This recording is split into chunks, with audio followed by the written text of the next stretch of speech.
Because very often, when people talk about the people of Gaza, they say, well, they are very strong, nothing will shake them and whatnot, which is partially true.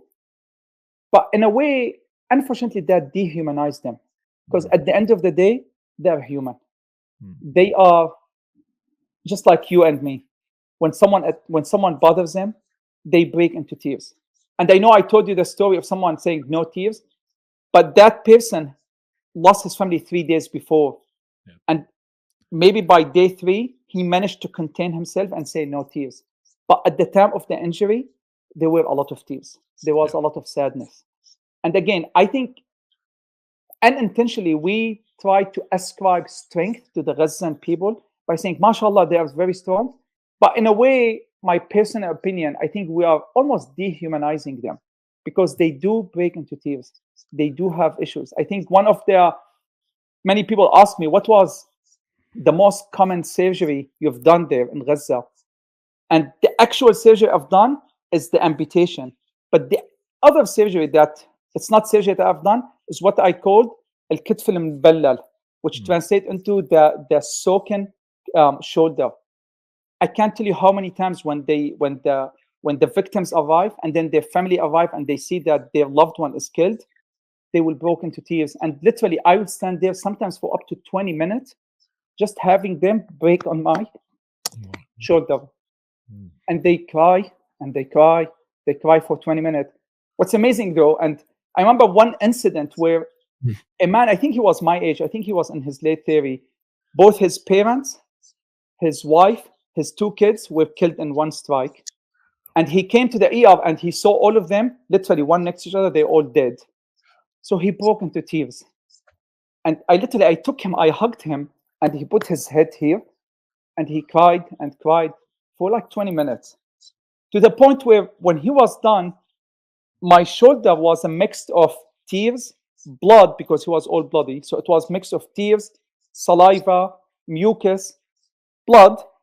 People thought that I was shot. One of the nurses came to me and said, Doc, are you shot here? Did someone shoot you? Because it was so muggy here because of all the tears that he put on my shoulder. What's amazing is, so he cried for 20 minutes. Later on, like he was trying to clean the bodies, trying to see where he's going to bury them. Few hours later, the time for Salat al-Maghrib came. And of course, there is no time to go and pray in the room and whatnot. We all pray wherever we are. Like anytime there is a prayer time, we just do Allahu Akbar and we start praying in the middle, whenever we have. Wallahi, as I'm praying, as I'm saying, Assalamu alaikum, he was next to me. He was praying Maghrib. The same guy that he lost his entire family, he was weeping, he was crying for 20 minutes. When the time came for Maghrib, he stood, he prayed. And then I was listening to him. And then after we said Assalamu alaikum, he started saying Ayatul Kursi. And then I was listening, I was trying to see what he's saying. Like I thought he was making some dua. So he thought I was listening to him. He said, oh yeah, I do Ayatul Kursi after each salah because Ayatul Kursi, if you do Ayatul Kursi, it will save you from the punishment at the grave and whatnot. So I do that all the time. And he was educating me about Ayatul Kursi. And yeah, that's the same guy that, yeah. Subhanak ya Rabbi, Subhanak. Yeah, this is the human being, but what's amazing about it, Dr. Bara, it's a human being whose heart is still attached to Allah and His Messenger sallallahu alaihi wasallam. So we're not angels, we're humans, and humans have a range of emotions that the angels don't have, and we have that connection to Allah to be able to deal with those. I can never imagine to walk a foot in this man's shoes. But look, what a beautiful thing for us is, like, with everything that you're describing, that you personally saw in front of your eyes that this man lost. And he's not questioning al-Mawla subhanahu. He's not questioning God. He's praying to him. He's next to you. And then he's reading his ayat and telling you the barakah of the surah, of the Ayatul Kursi. And the reason why I'm telling you all of this, again, I don't want to make it sound, because again, we do it unintentionally where we dehumanize them. We're like, yeah, nothing will break them.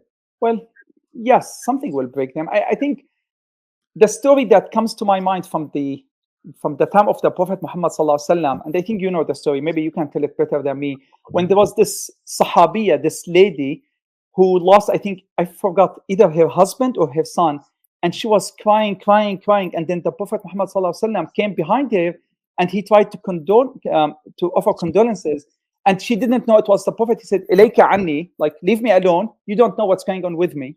And the Prophet, sure, he left. And then the people came to her and said, "Did you know what you just did? You just said that to the Prophet." And then she immediately went and apologized to him and whatnot.